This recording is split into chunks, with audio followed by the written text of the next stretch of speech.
ஆளுநர் வந்து தமிழகத்துல வந்து சட்ட ஒழுங்கு சீரழிஞ்சிருக்க பாதுகாப்பற்ற தீவிரவாத மாநிலம் மாதிரி சொல்லிட்டு இருக்காரு. அவர் சொல்றது ஒரு வகையில உண்மைதான். ஒரே தீவிரவாதி அவர் தான், வேற யாருங்க தீவிரவாதி இல்லை.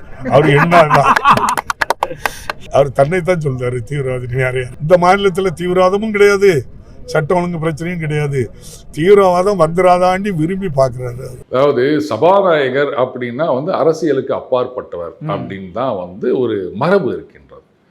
அப்படி இருக்கச்சே அவர் வந்து இந்த மாதிரியெல்லாம் பேசுறது அப்படின்னா சரி விடுங்க, இதெல்லாம் இவங்க கிட்ட நம்ம எதிர்பார்க்க முடியாது. மரபுகள் அப்படின்றதெல்லாம் வந்து அவங்களுக்காக ஓணும் போது ஐயோ இப்படித்தான் பண்ணணும் அப்படின்வாங்க, வேணான்னு போது அவங்க என்ன ஒன்றா பேசுவாங்க. ஒரு ஆளுநரை பார்த்து ஒருத்தர் தீவிரவாதி அப்படின்னு சொல்கிறார் அப்படின்னு சொன்னால் ஒரு கட்சிக்காரர் சொல்லலாம், கட்சி நிர்வாகி சொல்லலாம். ஒரு சபாநாயகராக இருக்கின்றவர் இந்த மாதிரி விஷயங்களில் கருத்து சொல்கிறது அப்படின்றது விடுங்க, அவ்வளோதான். இதையும் ஜனங்க பார்த்துட்டு தான் இருக்காங்க, அதை கைத்தட்டி தான் போகிறாங்க. அதுக்கப்புறம் நாம மட்டும் இதை சொல்லி என்ன பிரயோஜனம் நினச்சிட்டு இருக்கீங்க?